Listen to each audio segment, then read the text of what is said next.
अनवर साहब, वैसे बज़ाहिर तो ये जितने मुनहरिफ अरकान हैं ये पूरा एतमाद हैं, ऐलान भी कर चुके कि हम अपोजिशन की, हम हुकूमत को वोट नहीं देंगे। अब पता नहीं अपोजिशन की तरफ से वोट काउंट करते हैं नहीं करते। इनकी इस कन्फ्यूजन को कैसे ख़त्म किया जाए? इनके इंडिविजुअल वोट की क्या हैसियत होगी नहीं होगी, इस पर गवर्नमेंट का अपोजिशन का बयानिया अलहदा है। आपकी नज़र में इनका वोट काउंट होगा या नहीं होगा? वो कि अभी आपने बताया कि नहीं होगा, तो अब ये बिल्कुल क्लियर हो जाए, अपने दिमाग को बिल्कुल क्लियर करने के इनका अगर इन्होंने वोट कास्ट कर भी दिया हुकूमत के खिलाफ तो वो वोट काउंट नहीं होगा, वो माइनस हो जाएगा। देखिए, मेरे हिसाब से तो जिन लोगों ने ओपनली डिक्लेयर कर दिया है उनका तो वोट काउंट नहीं होना चाहिए, और यही नहीं बल्कि स्पीकर को अपना इख्तियार इस्तेमाल करना चाहिए कि उनका वोट को रिजेक्ट कर दे। आपको पता होगा कि ये सिमिलर सेनेट के अंदर भी हुआ था और उन्होंने वोट रिजेक्ट, आपको याद होगा जब ये सेनेट के अंदर वोटिंग हुई थी जो कि वोटिंग बैलेट बॉक्स के अंदर की गई थी, तो उस सूरत उन्होंने कुछ वोट रिजेक्ट कर दिए थे। इस्लामाबाद हाई कोर्ट में वो चीज जाके चैलेंज हुई। इस्लामाबाद हाई कोर्ट ने कहा हमारा इख्तियार नहीं है, जो सेनेट का चेयरमैन ने कर दिया है वो उसका इख्तियार है और उसके बाहर नहीं आ सकते। आर्टिकल 69 बड़ा कैटेगोरिकल है कि जो चीजें वहां पे कर दी जाएंगी नेशनल असेंबली के अंदर, वो उसमें किसी कोर्ट का और महज इख्तियार जो है वो स्पीकर का है, और स्पीकर को चाहिए कि वो रिजेक्ट कर दे उन वोटों को। नंबर 1। नंबर 2, 28 को वोटिंग नहीं हो रही है। इन्होंने नोटिस दिया है उसका 28 को सेशन का, 25 को, और सेशन के बाद उन्होंने कहा मिनिमम 3 दिन और मैक्सिमम 7 दिन, तो इसका मतलब ये आगे जाएगा 7 दिन। हाँ, तो ये वोटिंग। लेकिन अनवर साहब, ये हुकूमत इस वक्त रिजर्व सीट्स पर भी कुछ नई नामजदगियां करना चाहती है। जो रिजर्व मेंबर्स हैं वो भी इनमें शामिल हैं, लेकिन ज़ाहिर वो इलेक्टेड तो है नहीं। तो ये अभी जितना वक्त हुकूमत के पास इस वोटिंग से पहले है, ये पूरा प्रोसेस क्या इस मुकर्ररा वक्त में मुकम्मल हो सकता है? कानूनी तौर से हुकूमत इन लोगों को डिसीट कर सकती है, रिजर्व मेंबर्स को, इनकी जगह नए लोग ला सकती है? इसमें अभी कानूनी गुंजाइश है इसकी? देखिए, रिजर्व सीट्स के ऊपर इस वक्त ये इबाम होगा। नॉर्मली जब एक वोट ऑफ नो कॉन्फिडेंस आ जाता है उसके बाद कोई कार्रवाई नहीं की जाती है as far as the election commission, as far as the national assembly is concern. मगर हाँ, करना चाहिए, कर देना चाहिए इमीडिएटली, लेट देम डिसएग्री। मगर मेरे ख्याल में इमरान खान को चाहिए कि वो जो है वो नामजद कर दें। और अनवर मंसूर साहब, ज़ाहिर है जब मुनहरिफ अरकान अगर वोट देते हैं और इनकी पार्टी इनके खिलाफ कार्रवाई करती है और फिर ये नाअहल हो जाते हैं, उसकी मुद्दत में भी फिर इबहाम है। वो अगले इलेक्शन तक के लिए नाअहल होंगे, उनको 2 टर्म्स के लिए नाअहल किया जाएगा, उसकी मुद्दत 10 साल होगी, या वो ताहयात लाइफ टाइम होंगे। ये इबहाम भी ज़रा दूर कीजिएगा, ये कितनी मुद्दत के लिए नाअहली होगी? जी, जो जजमेंट आया था सुप्रीम कोर्ट का जिसमें उन्होंने लाइफ वो दिया था, उसके अंदर 2 चीजें क्लियर लिखी थी।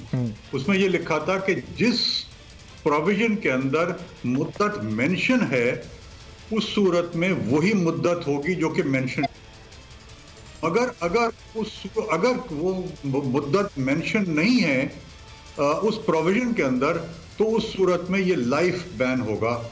ये है बड़ी वजाहत के साथ। तो इस लिहाज से चूंकि इसके अंदर कोई मुद्दत मेंशन नहीं है और 62(1)(f) के अंदर, तो इसलिए ये लाइफ बैन की तरफ जाएगा।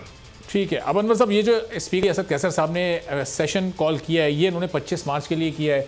14 रोज़ जो अदम एतमाद की मुद्दत बनती थी वो बनती थी 21 मार्च तक। तो ये अब क्या, ये जो 2 आइन की शिकें हैं, एक 54(3) है, एक 254 है, अब ये सिलसिले में क्या कहती हैं? क्या स्पीकर ने आइन से इनहराफ किया है ये अमल करके? बिल्कुल गलत जो लोग कह रहे हैं, ये बिल्कुल गलत बात कर रहे हैं।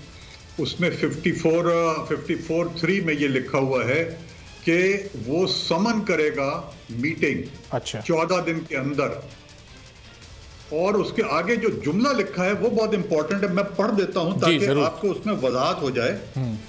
54 कहता यह है कि ऑन रिक्विजिशन वगैरह वगैरह जो कुछ भी है उसमें देखा, membership the national the speaker shall summon the national assembly to meet at such time and place as he thinks fit. At such time and place, मतलब ये है कि वो इख्तियार स्पीकर का है कि वो किस वक्त और कहां बुलाएगा। और नोटिस जो देना, समन देना जो था, वो 14 दिन में देना है रिसीट ऑफ द रिक्विजिशन से।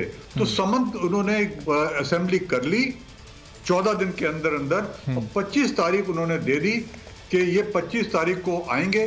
तो दोनों चीजों के हिसाब से कॉन्स्टिट्यूशन की जो शिक है उसमें वाज़े तौर पर लिखा हुआ है कि ये स्पीकर का वो है कि वो देगा डेट और टाइम, मगर नोटिस उसको 14 दिन के अंदर दे दिए जो उसने दे दिया है। तो इसलिए उसने कॉन्स्टिट्यूशन के प्रोविजन से इनहराफ नहीं किया है। ठीक है, तो अनवर साहब इसका मतलब ये जो 25 मार्च को होने जा रहा है, जो स्पीकर साहब ने कॉल किया, वो बिल्कुल आईनी इजलास होगा। ये जो 14 दिन की बाउंडिंग है, ये आसान लफ्जों में सिर्फ नोटिस यानी समन तक है, ये इजलास बुलाने की हद तक नहीं है, ऐसा ही है? बिल्कुल सही कह रहे हैं आप, ये ऐसा ही है। ये सिर्फ नोटिस की हद तक है, और जो इजलास की तारीख मुकर्रर करनी है वो सिर्फ और सिर्फ स्पीकर ने करनी है, जो उसने की है। और फिर अनवर साहब, जो इजलास से 25 शुरू हो जाएगा, फिर इसको 7 दिन के अंदर की मुद्दत में ख़त्म करना है ना स्पीकर साहब को। फिर ये 7 दिन से ज़्यादा एक्सीड नहीं कर सकता। यहाँ तो उन्होंने चले ये 25 को बुला लिया, 25 के बाद 7 दिन बाउंडिंग है, स्पीकर की जिम्मेदारी है इस इजलास को ख़त्म करने की। जी, उसके अंदर बहस होगी 3 दिन से लेकर 7 दिन तक। मिनिमम 3 दिन है और मैक्सिमम 7 दिन है, और उसके बाद वोटिंग की जाएगी। ठीक है, चलें, बहुत बहुत शुक्रिया। अनवर मंसूर साहब हमारे साथ मौजूद थे, साबिक अटॉर्नी जनरल, माहिर कानून।